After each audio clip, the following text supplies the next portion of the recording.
Yuno and Lucelle are best friends, living their peaceful lives in this labyrinth city, Nagin.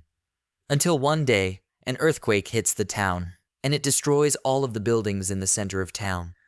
Lucelle and Yuno manage to survive the earthquake, but soon a robot golem gets a hold of Lucelle. Yuno watches in horror as Lucelle gets torn apart by a robot golem. Yuno runs away, and she manages to run out of the city, and she thinks that it would have been better if she died as well. Suddenly, a robot golem tries to attack Yuno, and Yuno uses her word art called Exploding Stars to defeat it easily. She can't believe that she managed to defeat the robot golem. However, more robot golems then come after her. Yuno tries the same attack to defeat them as well, but it doesn't work on them. Yuno then decides to leave her fate in their hands, but a swordsman saves her from the robot golems, and he asks her if she likes dying. Yuno states that she doesn't, and the swordsman mentions that things are about to get fun for humans, and she is going to miss out if she keeps acting like this. Yuno can't believe that the swordsman managed to defeat those golems with a chipped sword. A giant mother golem pops up as Yuno believes the entire labyrinth itself is the golem that was some sort of weapon. She mentions that it might be a monster created to defeat the true demon king, and the man then kills a metal golem behind her, and he asks her if she has any food. Yuno states that she does have some travel rations. The man asks her to give him some of her rations, and in exchange, he is going to slay the giant metal golem. He thinks that fighting that thing is going to be fun, and Yuno asks him who he is. The man introduces himself as Sajiro Yaju, and he mentions that he is a swordsman of the Yaju Shinkage Ryu style, and he is also the last Yaju on Earth. He then goes to fight the robot golem, and on the way, he slices and dices his way through all the minions that he comes across. The giant golem then tries to punch Sajiro, but Sajiro manages to dodge, and he climbs up on the golem's arm. The giant golem then sends some small golems to attack Sajiro, but Sajiro uses the golems as footholds to get close to the giant golem. The giant golem then uses thermal arts to attack Sajiro, and Yuno thinks that this is the same attack that it used to burn the city. Sajiro manages to dodge this attack as well, and he cuts a part of the giant golem's head. This powers down the giant golem temporarily, and Sajiro thinks that the little golems made some nice footholds for him. The golem then begins to move again, and it tries to attack Sajiro with its left arm, but Sajiro uses the golem's momentum against it, and he manages to slice its left arm. The sliced arm lands on the golem's right arm, and it destroys it. This takes down the giant golem, and all the golems in the city stop functioning. A shocked Yuno stares in disbelief at a victorious Sajiro. She cannot help but wonder if his presence activated the golem, or if he activated it himself in search of a thrill. Sajiro mentions that cutting up this golem was more fun than cutting him one. Sajiro then tries to leave, but Yuno stops him, and she gives him the rations that she promised him. This reminds her how much she hates strong people because they make her life insignificant. Once everything is destroyed, weaklings like her have no right to deny anything. That's why she needs to support herself with something. She tells Sajiro about the next country where he can find his next fun, Orisha. As it is the largest country in the world, the council there has been gathering strong warriors, and they're planning something big. There will be enemies strong enough to kill Sajiro. She will guide him there, although this is a pretense to find out more about him and the world he comes from. Sajiro claims Yuno is now free and can do as she wants. How ironic. After she lost everything, but at least she can do something wild now. As narrated, the true demon king has died. The enemy of the world that filled the horizon with fear was defeated by somebody. But to this day, nobody knows who that person was. Now the age of fear is over, but a hero has to be chosen. The scene then cuts to the new principality of Lithia, where a general named Taran, the Guarded, has broken away from Orisha, the only minion kingdom. Taran has declared independence for the regional city along the canal and is calling it the new Principality of Lithia. This was also a serious military provocation that threatened Orisha's control over the frontier. We see a carriage headed to Lithia being pursued by wyverns. Lana, the passenger, asks Higera, a mercenary, if he is confident. Higera claims that he can eliminate them all, and he notes that he has heard that Master Taran is a self-proclaimed demon king. Lana clarifies that her nickname was given by the kingdom, but Higera recognizes the 3 kingdoms that rule minion society. Shalk, the skeleton, mentions that they will be eaten if they continue at their current rate. We soon hear gunfire and notice that some bandits are trying to attack the carriage. The bandit then uses bombs to bring the carriage to a stop, but the driver does not stop it. The wyverns then attack the bandits, and after a close look at them, Lana declares that they have been saved. She says that these dragons have been tamed to be part of Lynia's army, and the dragons defeat the bandits one by one. After killing them all, the wyverns, led by Regneji, tell some of his troops to head to the other side of the hill. They then notice a swarm of wyverns trying to attack them, and the 2 wyvern swarms fight each other. The tamed wyverns manage to defeat the stray wyverns, and Regneji uses a magical fire to deal the finishing blow to them. However, Higera and Shalk wonder why the bandits attacked if they knew wyverns were invincible. Lana hints that they aren't the real enemies, and that would be Orisha Kingdom. Meanwhile, some shady figures in Orisha, Jelki and Hito, are discussing an all-out war with Lithia. However, that should only be the last resort. An assassination is suggested by Hito, who believes an accident would be more appropriate. Hargant is the 6th general of the 29 officials of Orisha, trying to hunt down a legendary dragon, Vikon. A soldier then receives word that their shooters are getting attacked. Hargant asks the soldier to patch him through to them. Hargant finds out that Vikon is crawling above ground towards their location. Hargant can't believe this, and Peak tells him to retreat. Hargant refuses to do so, and Peak then senses something, and she uses her word arts to send Hargant out of the tent. Suddenly, the tent gets blown up by a dragon's breath, and Hargant lays eyes on Vikon. In fact, Vikon seems to be wounded all over and wants to hunt the hero who did this to him. He wants to know if there are any more squads hunting him. Hargant claims he is the last one left, and he then tries to fight back with a crossbow that he created using his word arts, but it's no use against a dragon. Vikon then tries to attack Hargant with a breath attack, but he stops when he sees a wyvern named Aluz the Star Runner. Aluz was born with 3 upper limbs, and those arms craved something new, and he wanted to prove that he was more than a wyvern.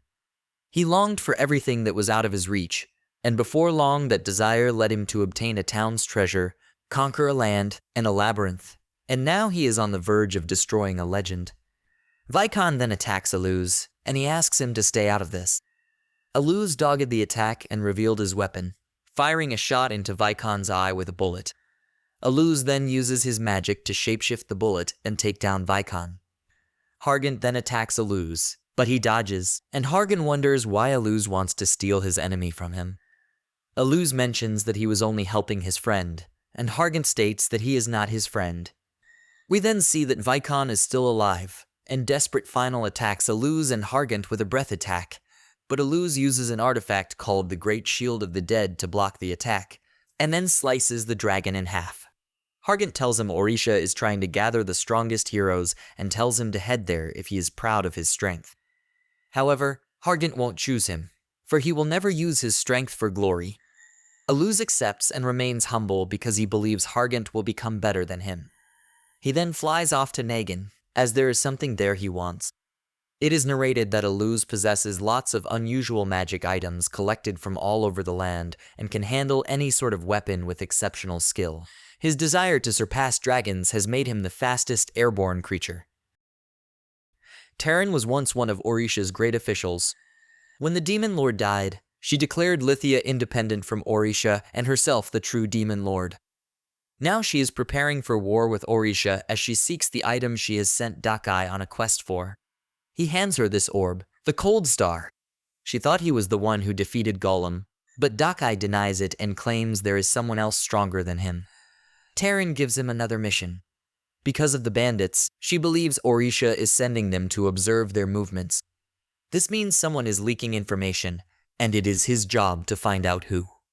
Soon, Dakai confronts a group of merchants and learns they are traitors. A sniper then shoots at him, but he defends himself. In fact, Dakai has a special vision that tells him what he wants to know.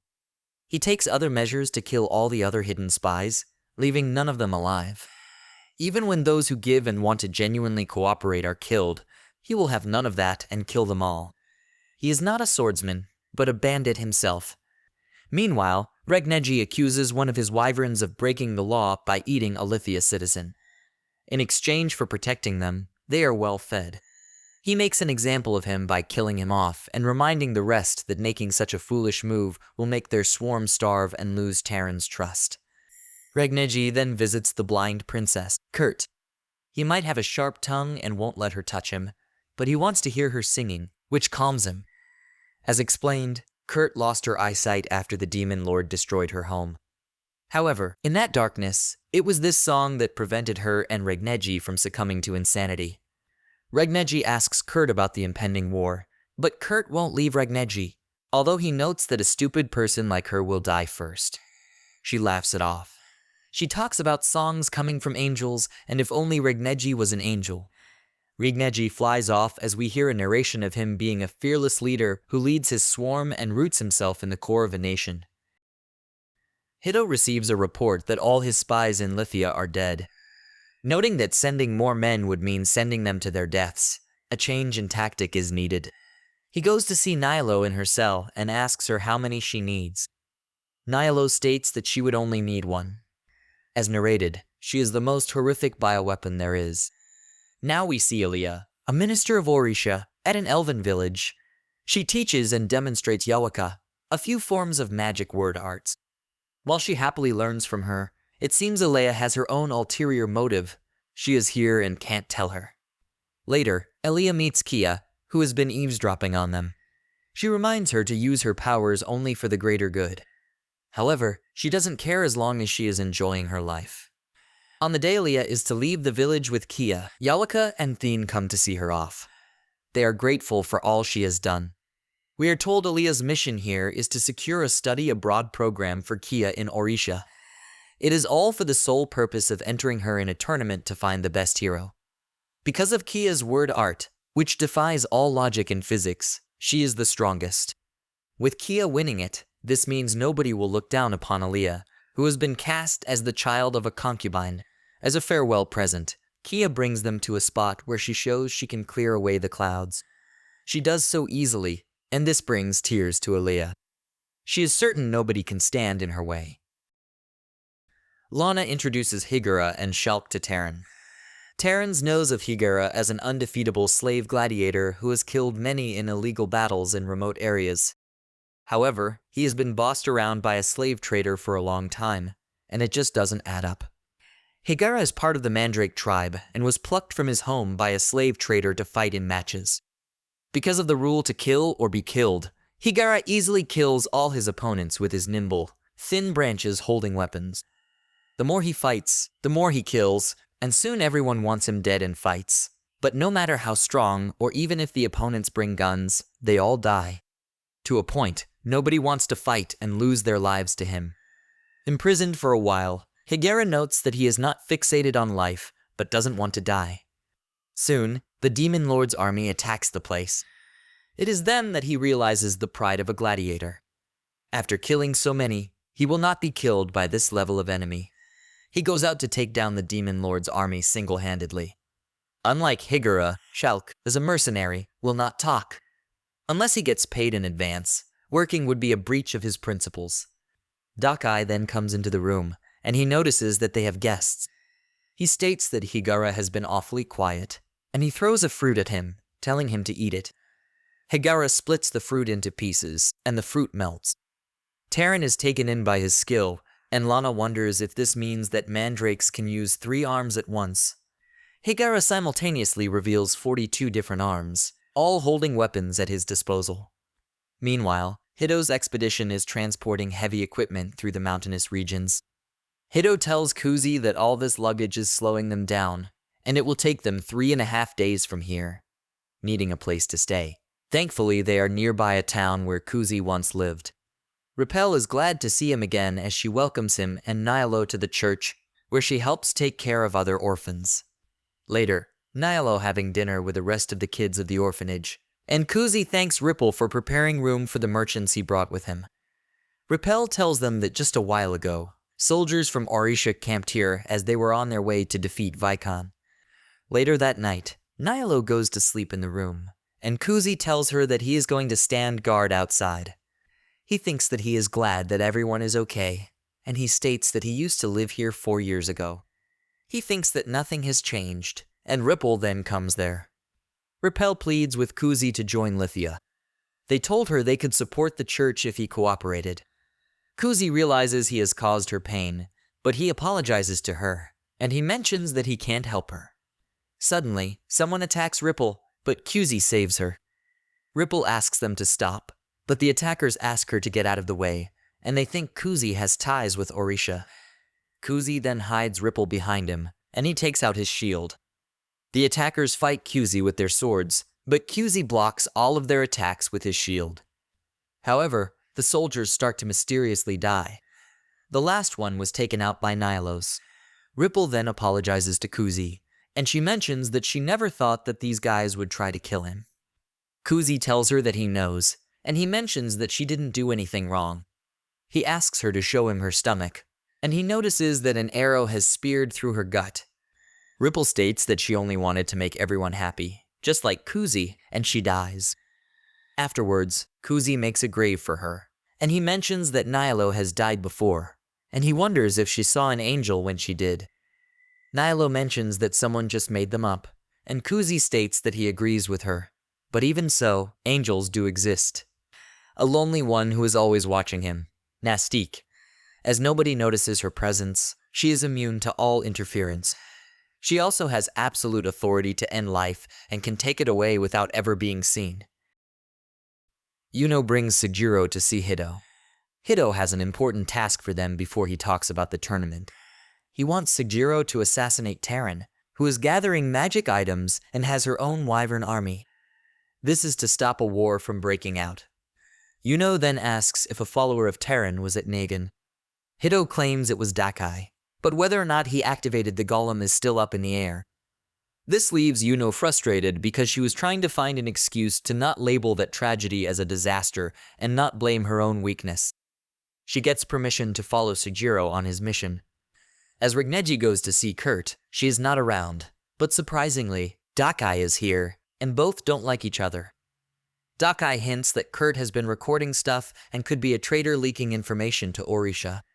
He then notes that Rigneji's original swam was destroyed by the Demon Lord, about the same time Kurt lost her eyesight. Dakai is curious how he rebuilt his swarm so fast. Rigneji wonders what he is going to do with that information, and Dakai states that he doesn't plan to do anything yet. Rigneji mentions that he would like to be present if he wants to interrogate Kurt, but Dakai states that there won't be a point in interrogating her, because even if someone has been filling her head with information, she wouldn't have any idea who they were, as she never saw them.